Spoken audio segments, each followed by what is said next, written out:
Salut à tous, c'est Pierrot Crypto et aujourd'hui on se retrouve dans un nouvel épisode de cette série dans laquelle je vous montre mes résultats de mois en mois durant 2024. Donc comme vous l'avez probablement vu dans le titre, ce mois-ci est un mois très mitigé pour moi, étant donné que d'un côté c'est les meilleurs résultats en termes de rendement que j'ai pu générer depuis le début de cette année et depuis pas mal de temps d'ailleurs, et d'un autre côté c'est le mois où j'affiche les plus grosses pertes depuis que j'ai commencé à investir en crypto. Car pour l'instant on n'a pas trop d'infos, mais vu comme c'est parti, il est très peu probable que je revoie les fonds que j'avais positionnés sur Crypto for Winners, en tout cas avant un bon moment. Donc c'est vraiment un coup dur car comme vous avez pu voir durant les précédents épisodes, c'était vraiment la plateforme qui me rapportait le plus et sur laquelle j'avais la plus grosse position. On avait plus de 50 000 $, presque 52 000 $ de valorisation sur mes positions le mois dernier.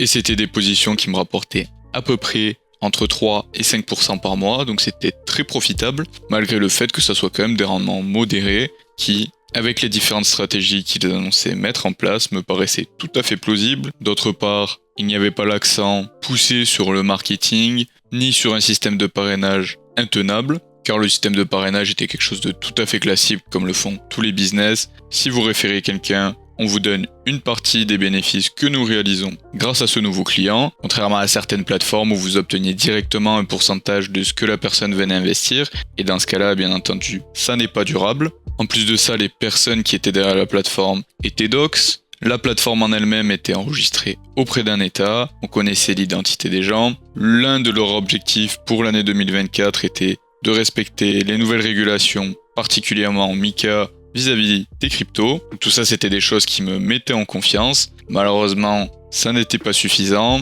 car là, on a eu dans un premier temps, en début mars, durant la première dizaine, une annonce de la part du projet directement sur leur channel Telegram qui disait que un de leurs employés qui avait accès au compte des clients pour effectuer et mettre en œuvre leur stratégie de trading aurait apparemment fait du détournement de fonds et donc il n'y avait plus tous les fonds des clients qui étaient disponibles sans jamais nous mentionner quel pourcentage des fonds avait été détourné et quel pourcentage des fonds était encore disponible. Ils nous avaient dit qu'ils avaient déclenché une procédure judiciaire et contacté leurs avocats pour gérer la situation et qu'en attendant que la situation soit éclaircie et mise à plat, les retraits n'étaient plus possibles sur la plateforme. Une dizaine de jours après, la plateforme, donc le site en lui-même, n'a plus été disponible. Et nous avons ensuite appris que les deux créateurs de l'entreprise Crypto for Winners avaient été interpellés par la police et inculpés au Luxembourg avec les chefs d'accusation d'escroquerie et de blanchiment.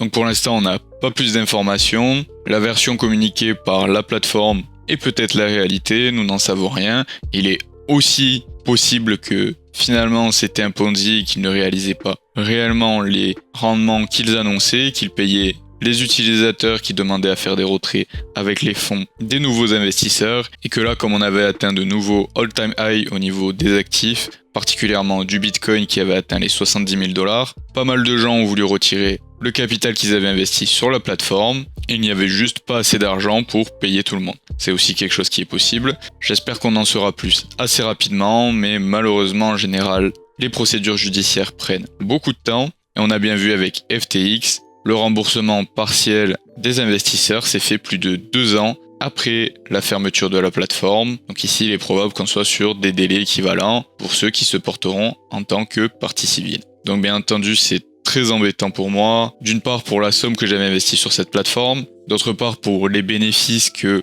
j'avais déjà réalisés sur ces positions rien qu'avec l'appréciation, car bien entendu, mon prix d'achat sur le Bitcoin et l'Ethereum que j'avais mis sur cette plateforme était bien inférieur à la valeur actuelle. Donc c'est d'autant plus une déception de par le fait que j'ai potentiellement perdu tous les fonds que j'avais investis sur cette plateforme. Et en plus, si j'avais détenu ces fonds moi-même, l'appréciation qu'il y avait eu aurait été très appréciable même en faisant abstraction des rendements qu'ont rapporté la plateforme. Et la dernière chose bien entendu, c'est même si bien entendu je suis également victime de cette fermeture et des problèmes qu'ont la plateforme et que je n'y suis pour rien, je peux pas m'empêcher d'avoir quand même un certain niveau de culpabilité vis-à-vis des personnes qui auraient éventuellement investi dans cette plateforme suite aux vidéos dans lesquelles j'en ai parlé, également des proches ou des amis à qui j'aurais conseillé cette plateforme en leur en disant du bien. Donc bon, c'est très embêtant. Pour l'instant, j'ai pas plus d'informations, je suis comme tout le monde, mais ce qui est sûr, c'est que aucun rendement n'a été généré durant le mois de mars. En tout cas, les quelques premiers jours du mois de mars, des rendements étaient visibles sur la plateforme comme quoi ils avaient été générés. Mais bien entendu, c'est pas des choses qu'on a pu retirer ou alors qu'on peut aller constater en ce moment étant donné que le site est fermé. On passe de suite au deuxième projet qui est Projet 79 qui n'a pas payé de rendement depuis 2 mois maintenant. On a eu un annoncement juste hier le 5 avril nous disant qu'ils avaient enfin réussi à régler leur contentieux administratif et judiciaire qu'ils avaient avec un de leurs partenaires avec qui ils avaient un contrat pour la fourniture d'or et son raffinement avant de pouvoir effectuer la revente et distribuer les rendements aux différents investisseurs de la plateforme et que normalement, durant les prochaines semaines, des fonds devraient être à disposition pour payer les investisseurs de nouveau. Ça c'est une bonne chose, on verra bien si c'est le cas durant le mois d'avril. Pour ce qui est d'Alpha Mining NFT, j'ai touché une trentaine de dollars ce mois-ci, donc encore une fois ça augmente de mois en mois les rendements que je génère grâce à cet investissement. On attend toujours que les rendements grâce au raffinage de l'antimoine commencent à arriver, j'espère que ça sera en avril et qu'on va voir de nouveau les rendements augmenter le mois prochain. Pour ce qui est de Warfi, ce mois-ci, 4,87% de rendement généré, ce qui équivaut à presque 27 dollars sur ma position et comme d'habitude j'effectue une stratégie à 50-50, donc 50% de réinvestissement et 50% de retrait des bénéfices. Pour ce qui est de Voltec, 0,5% de rendement durant le mois dernier, 2,85 dollars de retiré. Concernant Upfront, j'ai touché 23,09 dollars de rendement, ce qui équivaut à 4% du montant investi. Et maintenant on arrive à la chose qui a sauvé mon mois de mars, qui est mon farm de liquidité concentrée, et ce mois-ci j'ai réussi à générer un rendement vraiment exceptionnel de 29,10% sur le mois, ce qui équivaut à 2962 dollars et 6 centimes durant le mois de mars. Par rapport au mois dernier, on a augmenté la valorisation de mes positions de plus de 4000 dollars, dont presque 3000 dollars qui ont été générés en frais et le reste qui était de l'appréciation des actifs qui composent mes paires de liquidités. Donc j'ai eu quelques pertes mais beaucoup de gains sur mes positions durant le mois de mars. Ce que je vais essayer de faire le mois prochain, c'est de continuer à générer des rendements tout aussi profitables, mais en diminuant un petit peu mon exposition au risque, parce que j'ai vu que sur certaines positions, il y avait un peu trop de volatilité à mon goût, donc je vais essayer d'ajuster ça, mais si on arrive à rester entre 15 et 20% de rendement mensuel, ça serait absolument génial. De toute façon, vous pouvez voir que par rapport au total mensuel de 3200 dollars, qu'ici on a 2960, c'est ça qui a rapporté la majorité des rendements. Et bien entendu, en ayant perdu 50 000 dollars, presque 52 000 dollars de valorisation durant ce mois-ci, l'intitulé de cette série qui était à l'origine Objectif 100 000 dollars en 2024, ça se présente plutôt mal. Et de toute façon, la majorité des rendements qui sont générés sont avec la liquidité concentrée, donc je verrai à l'avenir si je vais pas plutôt me focaliser sur vous présenter mes résultats en liquidité concentrée plutôt que de vous parler de tous ces investissements au global pour au final avoir plus de 90% des rendements qui sont générés juste en forme de liquidité concentrée et qu'on ait juste une ligne comme ça sans aller dans les détails parce que je suppose que ce qui va vous intéresser le plus, c'est de voir quelles sont les positions qui m'ont aidé à générer des rendements et pas juste que je vous dise les rendements que j'ai générés. Donc dites-moi ce que vous en pensez en commentaire. Je verrai ce que je fais pour les mois prochains. Ou peut-être également une option qui pourrait être intéressante, c'est de lancer un challenge avec un montant précis, je sais pas moi, 1000, 2000, 5000 dollars. Créer un nouveau portefeuille et suivre ce portefeuille pour voir comment on pourrait générer du revenu passif. Bien que la liquidité concentrée, ça soit pas tout à fait passif, il y a quand même pas mal de gestion, mais générer des rendements avec une somme donnée, essayer de faire grossir ses positions, fructifier son portefeuille et générer un maximum de rendement tout en restant avec un profil de risque modéré, ça pourrait être une option également. Maintenant sur les investissements de niveau de risque élevé, donc on a une première ligne d'airdrop, c'était le premier mois où j'ai reçu des airdrops, donc j'ai eu un airdrop Corgi AI que j'ai vendu instantanément pour 92,73 dollars et j'ai eu également l'airdrop DOP, donc DOP protocole que je vous avais présenté sur la chaîne dans une vidéo opportunité d'airdrop pour lequel j'ai eu 37 dollars et quelques, mais ça vous pouvez voir que je l'ai pas encore vendu, je l'ai même pas claim d'ailleurs pour être tout à fait transparent avec vous parce que c'est sur le réseau Ethereum, actuellement ça vaut 37 dollars à peu près à la valorisation actuelle des tokens et rien que le fait de claim, donc de récupérer les tokens sur le site où on peut le faire, ça vaut une dizaine de dollars en frais. Donc entre le fait de récupérer les tokens, de les échanger vers un token que je pourrais par exemple récupérer pour envoyer par un bridge sur une autre blockchain qui m'intéresse plus parce que le réseau Ethereum coûte beaucoup trop cher en frais de gaz pour que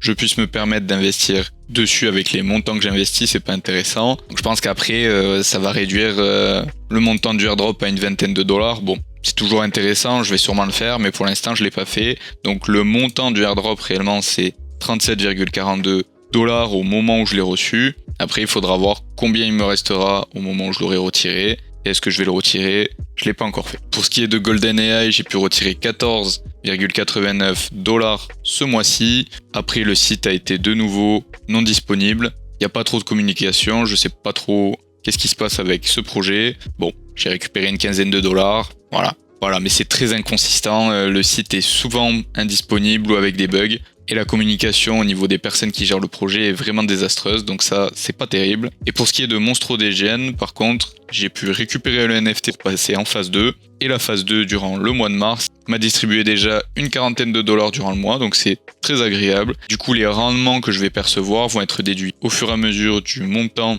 du NFT que j'ai récupéré, jusqu'à qu'il m'ait distribué la totalité de ces 1795 dollars et que le NFT soit supprimé. Donc comme évoqué plus tôt, ça nous fait un total de 3230 dollars. Donc c'est mes meilleurs résultats jusqu'à présent en termes de rendement généré durant le mois. Malheureusement, c'est aussi le même mois où j'ai perdu 52 000 dollars. Donc comme vous pouvez le voir, la diversification au niveau des sources de revenus, on est à quasiment 92% de rendement généré grâce aux formes de liquidités concentrées. La moyenne des rendements mensuels est à 4,76% par rapport au montant total investi. Et bon là, si on regarde bien, ça prend en compte la valeur totale qui est de 67 600 dollars, mais dans ces 67 600 dollars, il y a 52 000 dollars qui n'ont pas généré de rendement et qui ne risquent pas d'en générer avant un bon moment. Donc le rendement de ce mois est bien supérieur à ça en vrai, parce que si on fait le calcul avec réellement ce qui m'a payé ce mois-ci, on est à 15 000 dollars de capital qui ont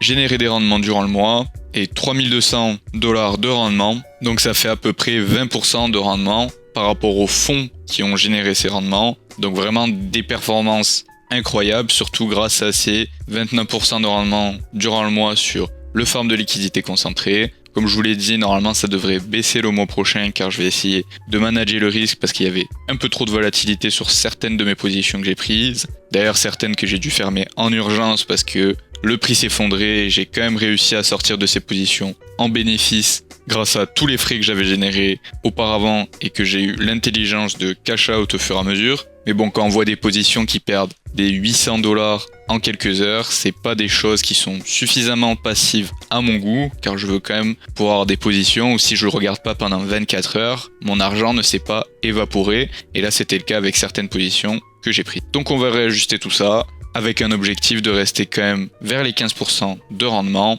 si c'est possible. Donc voilà pour la vidéo de ce mois-ci. N'hésitez pas à me dire, comme évoqué en commentaire, ce que vous pensez que je devrais faire de cette série du coup, comment l'adapter dans le futur. Est-ce que vous voulez plutôt quelque chose de focalisé sur ce que je fais en liquidité concentrée, parce que c'est majoritairement ce dont je vous parle en ce moment sur la chaîne, parce que c'est majoritairement ce à quoi je m'intéresse. Est-ce que vous souhaiteriez, comme je l'ai évoqué, que je fasse un petit challenge avec un montant donné sur un portefeuille dédié pour essayer de fructifier ce portefeuille et de générer des rendements en vous montrant 1 ou 2 fois par mois les positions que j'ai prises, quand est-ce que j'y suis rentré, quand est-ce que j'y suis sorti, les rendements que j'ai générés, comment ça s'est passé pour moi sur ces positions.